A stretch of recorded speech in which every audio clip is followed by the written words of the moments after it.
मैत्रिणींनो, CTET resources मध्ये तुमच्या सगळ्यांचं सहर्ष स्वागत आहे। आपण आपल्या या चॅनेलवर सीटेट पेपर 1, सीटेट पेपर 2, त्याचप्रमाणे टीईटी पेपर 1 आणि टीईटी पेपर 2 यांचा सिलेबस आपण अभ्यासत आहोत। ठीक आहे ना। बरेचसे टॉपिक आपले कव्हर झालेले आहेत। आजचा जो आपला टॉपिक आहे हा आपला व्यक्तिमत्वाचे गुण आणि वर्ग सिद्धांत हा आपला आजचा एक टॉपिक आहे। व्यक्तिमत्व म्हणजे काय असते, व्यक्तिमत्वाविषयी पर्सनॅलिटी विषयी बरेचशा सायकोलॉजिस्टनी वेगवेगळ्या प्रकारच्या व्याख्या केलेल्या आहेत। नॉर्मन मन झाले, आयझॅक झाले, यांची बरेचसे केलेले आहे। व्यक्तिमत्व म्हणजे काय एकंदरीत सांगायचं, सगळ्या व्याख्यांचा आपण एकंदरीत विचार केला तर व्यक्तिमत्व काय आहे की व्यक्तीचे जे वैशिष्ट्य आहे, व्यक्तीचे गुणदोष आहे, त्यांच्या ज्या क्षमता आहे है ना, या सगळ्यांचं वैशिष्ट्यपूर्ण संघटन म्हणजे तुमचं व्यक्तिमत्व आहे। ठीक आहे। मग आता या व्यक्तिमत्वाचे वेगवेगळे वर्ग सिद्धांत आहे। क्रेशमरने केले आहे, हिपोक्रेट्सने केलेले आहे, शेल्डनने केलेले आहे, कार्ल युंग यांनी केले। हे सगळे व्यक्तिमत्वाचे जे आपले सिद्धांत आहे हे आपण आज अभ्यासणार आहोत। तर सगळ्यात पहिला जो सिद्धांत आहे तो आहे क्रेशमर यांचा वर्ग सिद्धांत। ओके, आपण काय बघत आहोत, trait and type theories of personality.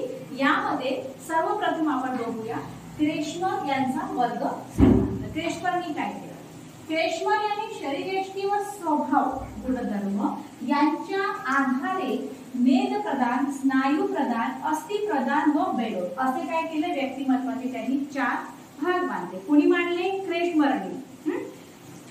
कशावरून मांडले त्यांनी, शरीरयष्टी आणि स्वभाव गुणधर्म यांच्यावरून त्यांनी 4 भाग व्यक्तिमत्वाचे मांडले आहे। यातल्या 3 भागांचा अभ्यास इथे आपण बघणार आहोत। बघा आता सगळ्यात पहिले तुमचं मेदप्रधान। मेदप्रधान आहे, मेदप्रधान मध्ये काय असतं, मेदप्रधान ज्या व्यक्ती असतात त्या कशा असतात, त्या स्थूल असतात, जाड असतात, आरामप्रिय असतात आणि समाजप्रिय राहतात। ज्या मेदप्रधान व्यक्ती आहे, ज्या फ्लोइड टाइपच्या व्यक्ती असतात त्या कशा असतात, त्या स्वस्थ असतात, जाड असतात आणि स्थूल असतात, जाड असतात, आरामप्रिय आणि त्या समाजप्रिय राहतात। ठीक आहे। त्यानंतर बघा स्नायू प्रधान। आता स्नायू प्रधान नावावरून कसं येते, ह्यांचे स्नायू कसे राहते, बळकट राहतात। हे व्यक्ती कसे राहतात, हे उत्साही असतात, आक्रमक असतात आणि हे काय असतात, ऍक्टिव्ह राहतात। उत्साही असतात, खूप उत्साही असतात, आक्रमक असतात आणि खूप ऍक्टिव्ह राहतात हे व्यक्ती, स्नायू प्रधान व्यक्ती। आणि मग आहे तुमचं अस्थि प्रधान। हे व्यक्ती कसे असतात, हे सडपातळ बांधण्याच्या, ह्या व्यक्ती सडपातळ बांधण्याच्या राहतात, शांत राहतात, अबोल राहतात आणि आत्मकेंद्रित राहतात। काय बघत आहे आपण व्यक्तिमत्वाचे प्रकार बघत आहे। व्यक्तिमत्वाच्या प्रकारामध्ये आपण क्रेशमर यांचा वर्ग सिद्धांत आपण बघितलेला आहे। क्रेशमर यांच्या वर्ग सिद्धांतामध्ये आपण 4 त्यांचे प्रकार बघत आहोत। एक आहे मेदप्रधान, अस्थिप्रधान आणि तुमचं काय म्हणतात, अस्थिप्रधान, स्नायूप्रधान आणि बेडोल असे आहे। तर याच्यामध्ये आपण 3 बघितले। एक आहे तुमचं मेदप्रधान। मेदप्रधान ज्या काही असतात त्या कशा असतात, स्थूल असतात, जाड असतात, आरामप्रिय असतात आणि त्या समाजप्रिय असतात त्या व्यक्ती। स्नायूप्रधान वाले काय असतात, स्नायू त्यांचे बळकट असतात, आनंदी राहतात, नेहमी उत्साही असतात है ना, आणि आक्रमक असतात आणि क्रियाशील असतात, ऍक्टिव्ह असतात। आणि ज्या अस्थिप्रधान आहेत त्या सडपातळ बांधण्याच्या राहतात, शांत स्वभावाच्या असतात आणि अबोल असतात आणि आत्मकेंद्रित राहतात। ओके, पुढील भाग बघा। व्यक्तिमत्वाचे प्रकार पाहिला ना, त्याच्यामध्ये एक चौथा आहे बेडोल व्यक्तिमत्व कसे असते। आता आपण काय पाहत होतो, आपलं हे क्रेशमरचं वर्गीकरण आहे। क्रेशमरच्या वर्गीकरणामध्ये 4 व्यक्तिमत्वाचे प्रकार त्यांनी सांगितलेले होते, मेदप्रधान, अस्थिप्रधान आणि स्नायूप्रधान आणि एक तुमचं बेडोल। बेडोल मध्ये काय असते की ह्या ज्या व्यक्ती आहे ना, ह्या तिन्ही वर्गामध्ये न बसणाऱ्या असतात। या तिन्ही वर्गात बसत नाही, म्हणजे ना या अस्थिप्रधान असतात, ना या मेदप्रधान असतात, ना या तुमच्या स्नायूप्रधान असतात। ह्या कशा असतात, मानसिक रोगी असतात, म्हणजे त्यांचे मानसिक आरोग्य काय असतात, मानसिक आरोग्य त्यांचे काही चांगले नसते। कोणत्या, बेडोलचे। ठीक आहे। आता बघा हा आहे शेल्डनचा वर्ग सिद्धांत। क्रेशमरचा वर्ग सिद्धांत आपण बघितला। यामध्ये त्यांनी 4 व्यक्तिमत्वाचे प्रकार सांगितले होते। ते कोणते होते, तुमचं अस्थिप्रधान, मेदप्रधान, अस्थिप्रधान, स्नायूप्रधान आणि तुमचं बेडोल असे 4 होते। आता आहे शेल्डनचा। शेल्डनने काय सांगितले, शेल्डनचा वर्ग सिद्धांत। शेल्डनचं काय आहे, यांनी 3 प्रकारचे व्यक्तिमत्व सांगितलेले आहे। ते कोणते, तुमचं मेदप्रधान म्हणजे एंडोमॉर्फिक सांगितलं यांनी, त्याच्यानंतर यांनी मेसोमॉर्फिक आणि ऍक्टोमॉर्फिक असे 3 सांगितलेले। लक्षात ठेवायचं बरं का, क्रेशमरनी 4 सांगितले, शेल्डननी 3 सांगितले, एंडोमॉर्फिक, त्याच्यानंतर तुमचं मेसोमॉर्फिक आणि तुमचं एक्टोमॉर्फिक। आता जे एंडोमॉर्फिक असतात ते कसे असतात, एंडोमॉर्फिक कसे असतात, ते यांचं गोल शरीर राहते, म्हणजे मेदप्रधानच असतात, ते लठ्ठ असतात, जाडजूड असतात आणि सुखासीन असतात, आरामशीर असतात। ओके, क्रेशमर आणि शेल्डन मध्ये जवळपास साम्यच आहे, परंतु तुम्ही लक्षात असं ठेवू शकता की क्रेशमरचे 4 होते व्यक्तिमत्वाचे प्रकार आणि जे शेल्डन आहे यांची 3 आहे। ओके, परत हे नावं सुद्धा तुम्ही लक्षात ठेवू शकता, एंडोमॉर्फिक, मेसोमॉर्फिक वगैरे।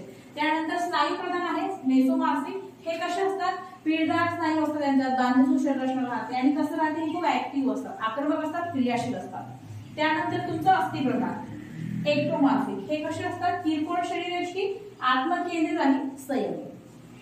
आणि लक्षात तुमच्या हे आपण शेल्डनचं बघितलेलं आहे, शेल्डनचा वर्ग सिद्धांत बघितला आपण, या अगोदर आपण क्रेशमरला बघितलं होतं, या अगोदर आपण कशाला बघितलं होतं, या अगोदर आपण क्रेशमर यांचा व्यक्तिमत्वाचा सिद्धांत बघितला। त्याच्यामध्ये त्यांनी सांगितलं की व्यक्तिमत्वाचे 4 प्रकार असतात, कुठले असतात, एक तुमचा मेदप्रधान, अस्थिप्रधान, स्नायूप्रधान आणि तुमचं बेडोल, हे असे 4 व्यक्तिमत्वाचे प्रकार असतात। त्यानंतर आपण शेल्डन बघितलं, त्यांनी सांगितलं व्यक्तिमत्वाचे 3 प्रकार असतात, ते कोणते कोणते असतात, मग तुमचं एंडोमॉर्फिक, मेसोमॉर्फिक आणि तुमचं एक्टोमॉर्फिक। लक्षात तुमच्या। आता आपण कार्ल युंग यांचा व्यक्तिमत्वाने यांनी काही जे व्यक्तिमत्वाचा वर्ग सिद्धांत सांगितला, त्यांनी कोणत्या प्रकारामध्ये व्यक्तिमत्वाचं वर्गीकरण केलेलं आहे ते बघूया। बघा,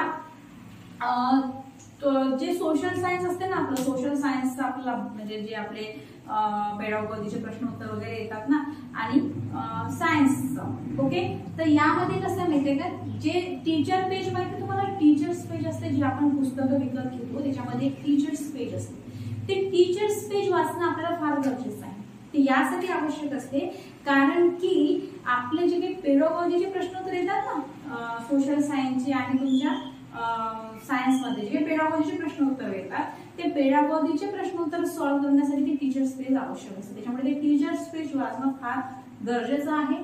तुम्ही परीक्षा जर देत असाल आणि या व्हिडिओपर्यंत, माझ्या व्हिडिओपर्यंत तुम्ही आल्या असाल, तर नक्कीच तुम्ही ते टीचर्स पेज वाचा, कारण की त्याने तुम्हाला फार फायदा होईल। कारण की पुस्तकं तुम्ही घेतली असेलच, सायन्सचे 6, 7, 8, 9 वर्गाचे आणि तुमचे सोशल सायन्सचे, तर त्याच्यामध्ये ते टीचर पेज असते, ते तुम्ही वाचायला विसरू नका, ते नक्की वाचा, त्याच्या नोट्स काढा, त्याच्यातूनच तुम्हाला पेडागॉजीचे प्रश्न उत्तर सॉल्व्ह होतील। आपण तसं बघूच म्हणा, पण तरी सुद्धा तुम्हाला एक आयडिया म्हणून सांगते, ठीक आहे। आता कार्ल युंग यांचा व्यक्तिमत्वाचा सिद्धांत काय तो आपण बघूया।